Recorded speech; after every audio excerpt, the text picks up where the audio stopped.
नमस्कार। For your information, सहज, सरल और संक्षिप्त के इस नए अंक में आपका आपके परिवार के साथ स्वागत है। आइए नज़र डालते हैं आज की उन सुर्खियों पर जो हमारे और आपकी जानकारी के लिए ज़रूरी है। पहले राष्ट्रीय खबरों पर एक नज़र।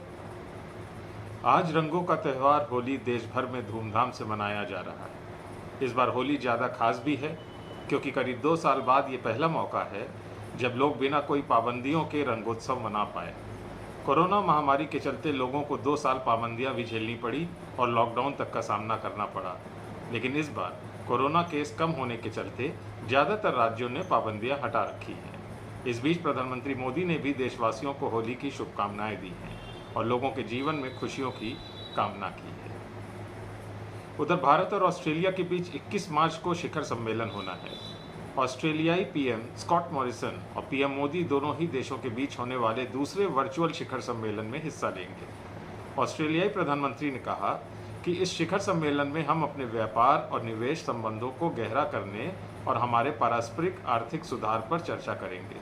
साथ ही बताया कि दोनों ही देश विकास का समर्थन करने के लिए नए आर्थिक अवसरों का उपयोग करने के अलावा यूक्रेन में स्थिति समेत क्षेत्रीय व बहुपक्षीय मुद्दों पर भी विस्तृत रूप से बात करेंगे। कोविड की जानकारी। चीन और दक्षिण पूर्व एशिया के साथ साथ यूरोप के कुछ देशों में कोविड-19 महामारी की नई लहर को देखते हुए भारत सरकार भी सतर्क हो गई है। केंद्रीय स्वास्थ्य सचिव राजेश भूषण ने सभी राज्यों एवं केंद्र शासित प्रदेशों के अतिरिक्त मुख्य सचिवों, प्रधान सचिवों और स्वास्थ्य सचिवों के नाम चिट्ठी लिखकर उन्हें आगाह किया है। चिट्ठी में भूषण ने कहा है कि किसी प्रदेश का शासन प्रशासन ये सोचकर लापरवाह ना हो जाए कि अब नए कोरोना केस की संख्या चिंताजनक नहीं है। भूषण ने अपनी चिट्ठी में सबको चौकन्ना रहते हुए 5 बातों का ख्याल रखने को कहा है। इनमें जांच करना, पता लगाना, इलाज करना, टीकाकरण करना और कोविड अनुकूल व्यवहार करना शामिल है। अंतर्राष्ट्रीय खबरों पर एक नजर। अमेरिका के राष्ट्रपति जो बाइडेन ने रूस राष्ट्रपति व्लादिमीर पुतिन को एक जानलेवा, तानाशाह और ठग बताया है। कैपिटल हिल में आयोजित एनुअल फ्रेंड्स ऑफ आयरलैंड लंचियन के दौरान दिए गए अपने संबोधन में बाइडेन ने ये बात कही है। इससे पहले उन्होंने पुतिन युद्ध अपराधी भी बताया था। अपने संबोधन में अमेरिका राष्ट्रपति ने कहा कि राष्ट्रपति पुतिन एक ऐसा ठग है जिन्होंने यूक्रेन के लोगों के खिलाफ एक अनैतिक लड़ाई छेड़ी हुई है।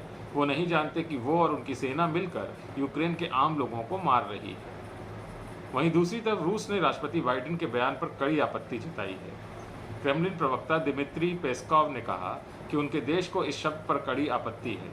ये शब्द एक ऐसे व्यक्ति ने इस्तेमाल किए हैं जिन्होंने दूसरे देशों में ताबड़तोड़ बमबारी कर हजारों लोगों की जान ली है। रूस को ये किसी भी तरह से मंजूर नहीं है।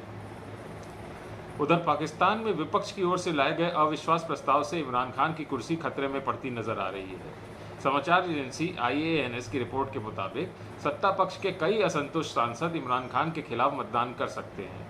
सत्तारूढ़ दल के कई सांसदों का कहना है कि वे इमरान खान के खिलाफ अविश्वास मत में पार्टी लाइन का पालन नहीं करेंगे। इससे विपक्षी सांसदों के हौसले बुलंद हैं। विपक्ष ने कहा कि नेशनल असेंबली में इमरान खान ने बहुमत खो दिया है, बेहतर होगा कि वे स्वेच्छा से पद छोड़ दें। समाचार एजेंसी ANI की रिपोर्ट के मुताबिक मतदान से पहले इमरान खान की सरकार की कार्रवाई से बचने के लिए 2 दर्जन बागी PTI सांसदों ने सिंध हाउस में ठिकाना बना लिया है। द एक्सप्रेस ट्रिब्यून की रिपोर्ट के मुताबिक पाकिस्तान पीपुल्स पार्टी के अध्यक्ष बिलावल भुट्टो जरदारी ने कहा कि अविश्वास प्रक्रिया में भाग लेने पर सत्ता पक्ष की ओर से सांसदों को हिंसा, गिरफ्तारी और गंभीर परिणाम भुगतने की धमकी दी गई है। Good to know. Ordnance factory day 18 March. 1801 में कोलकाता के पास कोसीपुर में औपनिवेशक भारत में पहली आयुध कारखाने की स्थापना के उपलक्ष्य में हर साल 18 मार्च को आयुध निर्माण दिवस मनाया जाता है। भारतीय आयुध कारखाने जो रक्षा मंत्रालय के तहत संचालित होते हैं, इस दिन को एक कार्यक्रम के रूप में मनाते हैं जो देश में आयुध कारखानों द्वारा हथियार और गोला बारूद की विशाल श्रृंखला के अनुसंधान, विकास, उत्पादन, विपणन, रसद को प्रदर्शित करने का अनूठा अवसर प्रदान करता है। आयुध कारखानों का इतिहास और विकास भारत में ब्रिटिश काल से जुड़ा हुआ है। इंग्लैंड की ईस्ट इंडिया कंपनी ने अपने आर्थिक हित और राजनीतिक पकड़ को बढ़ाने के लिए सैन्य हार्डवेयर के निर्माण को एक महत्वपूर्ण तत्व माना। 1775 में ब्रिटिश अधिकारियों ने फोर्ट विलियम, कोलकाता में एक आयुध बोर्ड की स्थापना की जो भारत में सेना आयुध की आधिकारिक शुरुआत का प्रतीक है। उन्होंने आगे 1787 में ईशापुर में एक गन पाउडर फैक्ट्री की स्थापना की, जिसने 1791 में उत्पादन शुरू भी किया। 1801 में अंग्रेजों ने कोसीपोर कोलकाता में एक गन कैरिज एजेंसी की स्थापना की और 18 मार्च 1802 को उत्पादन शुरू हुआ।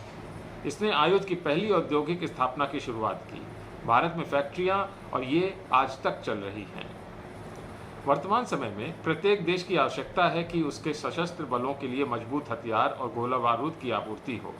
आज तक आयुध निर्माणी संगठन आयुध निर्माणी बोर्ड OFB के 5 परिचालन प्रभागों में संगठित 41 कारखाने शामिल हैं। वे भूमि, समुद्र और वायु प्रणालियों के क्षेत्र में उत्पादों की एक विस्तृत और व्यापक श्रेणी के साथ एक रक्षा उत्पादन समूह भी बनाते हैं। रक्षा की चौथी शाखा के रूप में माना जाता है OFB। थल सेना, वायुसेना और नौसेना के साथ साथ देश में रक्षा के 4 हथियारों में से एक है। होली में बनी गुजिया सी मिठास आपके जीवन में भी आए। आज के लिए बस इतना ही। अपना और अपने परिवार की सेहत का बहुत ख्याल रखिएगा। शुभ रात्रि।